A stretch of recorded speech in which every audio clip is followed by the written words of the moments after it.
It appears that there is more soil on all fours to go into the proof of Melly's preliminary to sort it out after some new evidence stacked up that indicated things weren't exactly what we thought they were.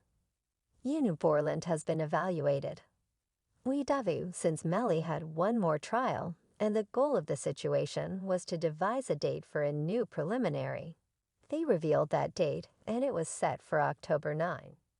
This means that, in effect, Bortlen's court confrontation on October 2 will begin 1 week before Melly's new set of drums. But wait, there's more.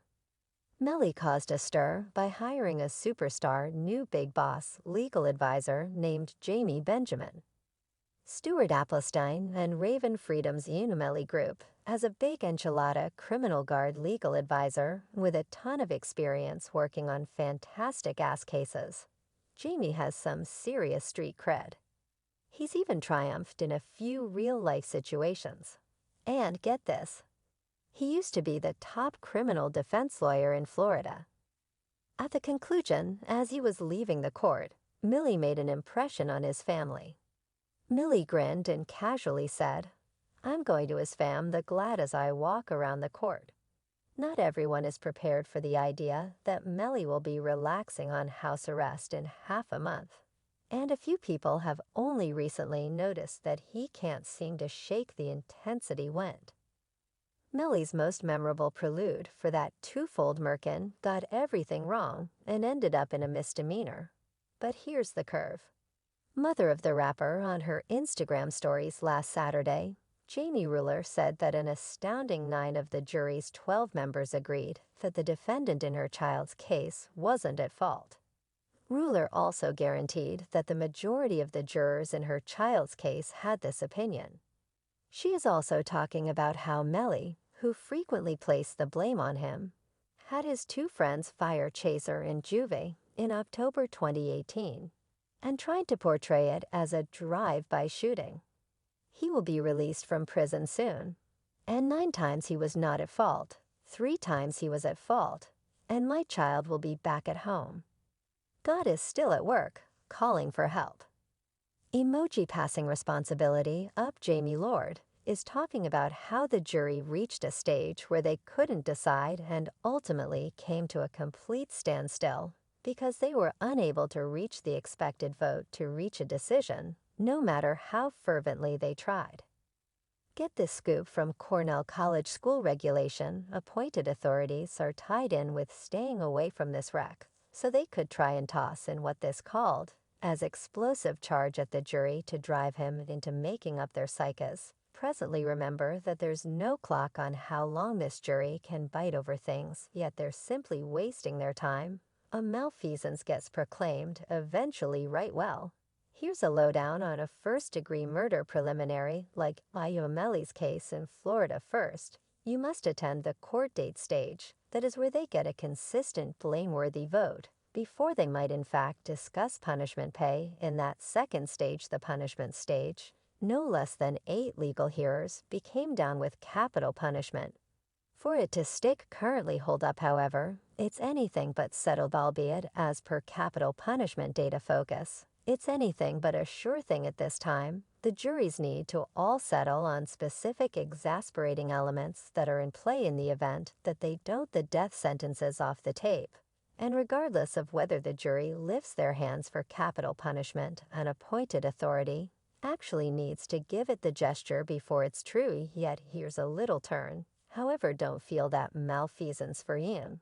Even though Melly implies that he is free, this is not an escape from prison-free car, and the fully informed jury may need him to pay the piper once more for the double crime.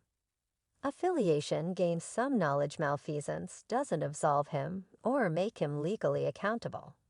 It's basically the same as if the preliminary never happened in the first place, thus the standard that ends.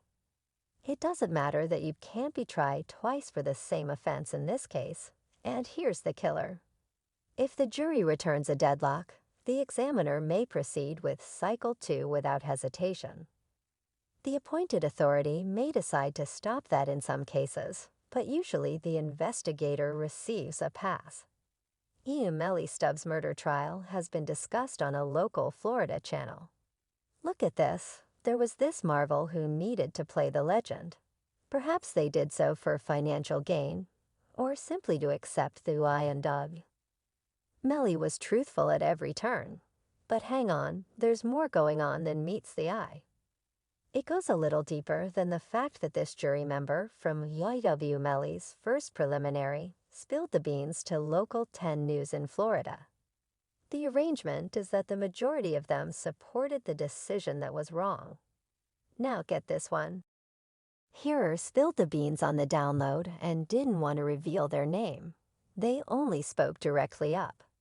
Never going to budge letting Melly free for the killings of Juvie and Sack, who were essential for the IO aggregate.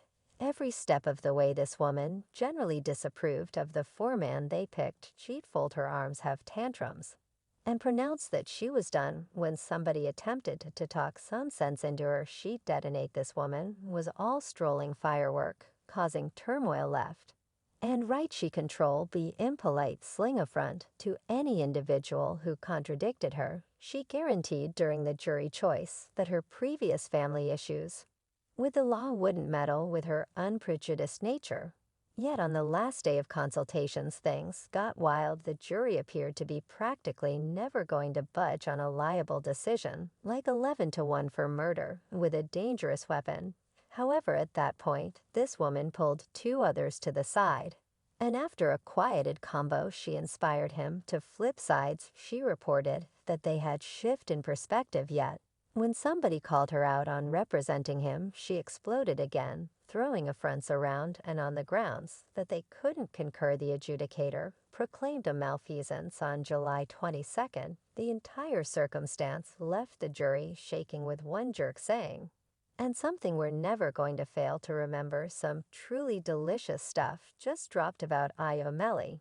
And everything begins with YNW Bortlen. There's a buzz circumventing that Bortlen could let the cat out of the bag on scuffle to take care of himself. There's a meeting where Bortlen was getting barbecued back in 2018 got released, and it directly upset the entire wrongdoing went down due to envy. Are you disapproving of anybody? I mean, we are forthcoming craftsmen and stuffs. So like we have been having, like, you understand what I'm talking about, like individuals. Like, when you like beginning showing improvement over individuals, they begin despising and stuff. You understand what I'm talking about. So he had some desire issues, yes, like envious, yet gotten it yet. In addition, like, it's insane in light of the fact that individuals, they don't attempt. The cop was barbecuing Io Portland. He needed every one of the insights regarding what went down in the intensity of the month, on the low-down stuff like, did Portland crash the vehicle? Did he see any countenances, any tags? It's like they were searching for the full story.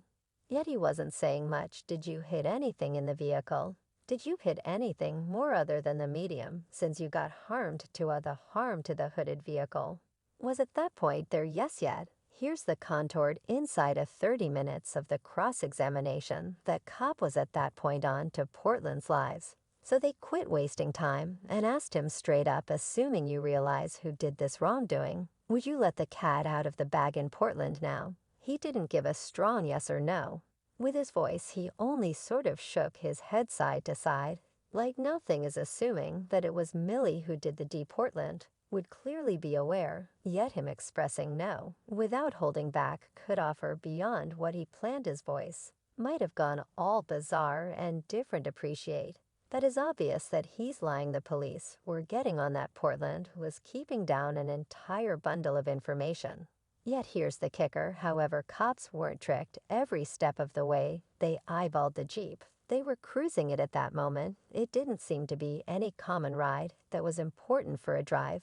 By it looked organized, like somebody put it in a position to seem to be a drive by. Even Sergeant Williams, who was all up in that scuffle preliminary, looked at the ride himself and straight up said, "Nah, this ain't no hit-and-run assault part of my task," which is the determinant, assuming this was the carport shooting.